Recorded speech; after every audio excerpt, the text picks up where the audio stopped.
ഈ ഇത് ഞാൻ പോസ്റ്റ് ചെയ്യാൻ പോകുന്നില്ല, അപ്പോൾ എനിക്ക് തൊട്ടിത്തരം വേണമെങ്കിൽ കാണിക്കാം. പിന്നെ പറയാനുള്ള കാര്യം എന്ന് വെച്ചാൽ, എടാ എടാ ഞാൻ ഈ ജോലി വിടണമെന്നറിയാം, പക്ഷെ ഞാൻ ജോലി വിട്ടിട്ട് എന്ത് ചെയ്യണമെന്ന് വെച്ചാൽ എനിക്കൊരു ഉത്തരവില്ല. ജോലി വിട്ട് കഴിഞ്ഞാൽ പിന്നെ എനിക്ക് വരുമാനമില്ല, നിലനിൽപ്പില്ല, ഒന്നുമില്ല. പക്ഷെ ജോലി വിടണമെന്ന് മാത്രം അറിയാം. എടാ എന്തെങ്കിലും ഒരു കാര്യം ചെയ്യുന്നുണ്ടെങ്കിൽ അത് കഴിഞ്ഞിട്ട് പിന്നെ എന്താ? ഫോർ എക്സാമ്പിൾ നമ്മളൊരു എക്സാമിന് വേണ്ടി പഠിച്ചപ്പോൾ അത് കിട്ടിക്കഴിഞ്ഞാൽ ഒരു ജോലിയായി, പിന്നെ ഒരു വരുമാനമായി, കുടുംബം നോക്കാനായി. പക്ഷേ എടാ പറ്റുന്നില്ലടാ ശരിക്കും എനിക്ക്. ഞാനാ മാറേണ്ടത്, എനിക്കറിയാം. പക്ഷെ ഞാൻ ഇവിടെ നിന്നാൽ ഞാൻ മാറില്ല. ആ മാറണമെങ്കിൽ അതിനുള്ളൊരു സാഹചര്യം വേണം, അതിനൊരു പറ്റിയൊരു സ്ഥലം വേണം. ഇത് ഞാൻ കുറ്റപ്പെടുത്തുമല്ല. നമ്മൾ ഇപ്പം ആ കഥ നമ്മൾ കേട്ടിട്ടില്ലേ, ഒരു കിണറിൽ മാത്രം ജീവിച്ചിട്ടുള്ള ഒരു തവളയുടെ കഥ. അത് സത്യം പറഞ്ഞ ഒരു റിയാലിറ്റിയാണ്. ഒരു കിണർ മാത്രം കണ്ടിട്ടുള്ള ഒരു തവളയ്ക്ക് ഒരിക്കലും ഒരു സമുദ്രത്തിൻ്റെ ആഴം പറഞ്ഞാൽ മനസ്സിലാവില്ല. കാരണം അതിൻ്റെ റിയാലിറ്റിയിൽ അത് കണ്ടിട്ടുള്ള കാഴ്ചകളിൽ വെച്ച് ഏറ്റവും ആഴമുള്ളത് ആ കിണറിനാണ്. സമുദ്രത്തിൻ്റെ അലകൾ എന്താണെന്നോ, സമുദ്രത്തിൻ്റെ ആഴം എന്താണെന്നോ, സമുദ്രത്തിലെ വന്യജീവികൾ എന്താണെന്നോ അതിനറിയില്ല. അതിന് സമുദ്രത്തിലോട്ട് തന്നെ ഇറങ്ങി ചെല്ലണം. നീ ഇപ്പോൾ ജീവിക്കുന്നത് ഒരു കിണറിലാണ്. നീ ഇപ്പോൾ ഈ കാണുന്ന ആൾക്കാരൊന്നും അവരൊരു ലോ ലെവലുള്ള ആൾക്കാരാ.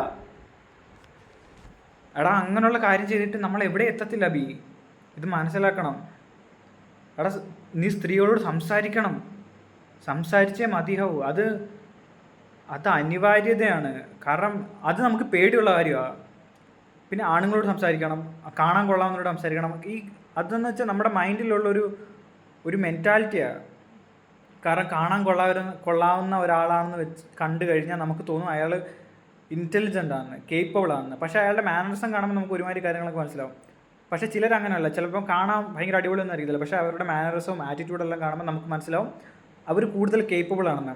അങ്ങനെയുള്ള കാര്യങ്ങൾ കൂടുതൽ കേപ്പബിൾ ആയിട്ടുള്ള, നമ്മളെക്കാട്ടിലും ഒരു അഡ്വാൻസ്ഡ് ആയിട്ടുള്ള ഒരു തോട്ടും ഒരു തിങ്കിങ്ങും അങ്ങനെ ഒരു ആറ്റിറ്റ്യൂഡും ഉള്ളവരൊക്കെ ആയിട്ടാണ് നീ ഇടപഴകേണ്ടത്. ഇവിടെ നിന്നാൽ നമ്മളിവിടെ നിന്ന് പോകും. എടാ ഈ ജോലിച്ചനും ആരും പറയുന്ന കണക്കല്ല നമ്മുടെ ജീവിതം പോകാൻ പോകുന്നത്. നിൻ്റെ മനസ്സാണ് നിൻ്റെ ഏറ്റവും വലിയ ആയുധം. അത് നീ മനസ്സിലാക്കണം. ഈ മോട്ടിവേഷൻ ഞാൻ എപ്പോഴും തരാൻ കാണത്തില്ല. 25 വയസ്സ് കഴിഞ്ഞ് 26ാമത്തെ വയസ്സിലോട്ട് നമ്മൾ കയറുന്ന സമയം മാറും, എല്ലാം മാറും. ഈ സമയം പോയി കഴിഞ്ഞാൽ പിന്നെ ഒരിക്കലും നിനക്ക് ഇവിടുന്ന് പുറത്ത് കിടക്കാൻ പറ്റില്ല.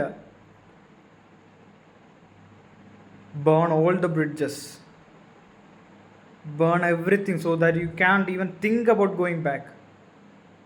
അങ്ങനെ ആയിരിക്കണം. അല്ലാതെ പുറകിലോട്ട് നടക്കാൻ ഒരു വഴിയുണ്ട്, ഒരു സ്ഥലമുണ്ട് എനിക്കെന്ന് ചിന്തിക്കാനൊരു ഇടമുണ്ടെങ്കിൽ, ഒരവസ്ഥ ഉണ്ടെങ്കിൽ പിന്നെ ഒരിക്കലും നമ്മൾ മുന്നോട്ട് പോകത്തില്ല. പുറകോട്ട് പോകാൻ ഒരു വഴിയുമില്ല. അതെല്ലാം കത്തിക്കരിഞ്ഞ് തീയുടെ ജ്വാലയിൽ തീർന്നു പോയെന്ന് മനസ്സിലാക്കി മുന്നോട്ട് പോകാൻ മാത്രമേ എനിക്ക് സാധിക്കൂ എന്നൊരു ഉറപ്പുണ്ടെങ്കിൽ മാത്രമേ നിനക്കെല്ലാം ചെയ്യാൻ പറ്റുമോ. നീ അത് മനസ്സിലാക്കണം. ഇത് നമ്മുടെ ജീവിതമാണ്. അപ്പോൾ ഈ പൈസ ഉണ്ടാക്കാൻ നീ ജനിച്ചെന്ന് നിനക്കും അറിയാം, എനിക്കും അറിയാം. പക്ഷെ അതുണ്ടാകണമെങ്കിൽ നമ്മൾ അതിനു വേണ്ടിയുള്ള സാഹചര്യങ്ങൾ ഉണ്ടാക്കണം, അതിനുവേണ്ടി പ്രയത്നിക്കണം. നിനക്കിഷ്ടമുള്ള കാര്യം എന്താണെന്ന് നിനക്കറിയാം അബി, നിനക്കറിയാം. നീയായിട്ട് മാറ്റി വെക്കുന്നതാണ് ഓരോ കാര്യവും. ദൈവത്തോർത്ത് ചെയ്യല്ലേ. ഇങ്ങനെ ചെയ്തുകൊണ്ടിരുന്ന എടാ സ്റ്റേറ്റ് ബാങ്ക് ഓഫ് ഇന്ത്യയിലാണ് ഇപ്പോൾ വർക്ക് ചെയ്യുന്നത്.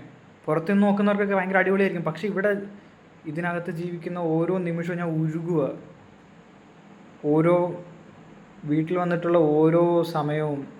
ഒന്നാമത് ഞാൻ താമസിക്കുന്ന ഒറ്റയ്ക്കാണ്, കൂടെ ആരുമില്ല. അതിനൊരു കുറ്റമായിട്ടെന്ന് പറയില്ല, എനിക്ക് ഒറ്റയ്ക്ക് താമസിക്കുന്നത് ഇഷ്ടമാണ്. പക്ഷേ ഒറ്റയ്ക്ക് താമസിക്കുമ്പോൾ ഉള്ളൊരു പ്രശ്നം എന്ന് വെച്ചാൽ നമ്മുടെ മനസ്സിലുള്ള കാര്യങ്ങളൊന്നും എക്സ്പ്രസ് ചെയ്യാൻ ആരുമില്ല. ഒരു മനുഷ്യനുണ്ടെങ്കിൽ, ഒരു മനുഷ്യനടുത്തുണ്ടെങ്കിൽ അത് തന്നെ ഏറ്റവും വലിയൊരു റിലീഫാണ്. അങ്ങനെ ഒരു സിറ്റുവേഷൻ ഇല്ല എനിക്കിപ്പോൾ.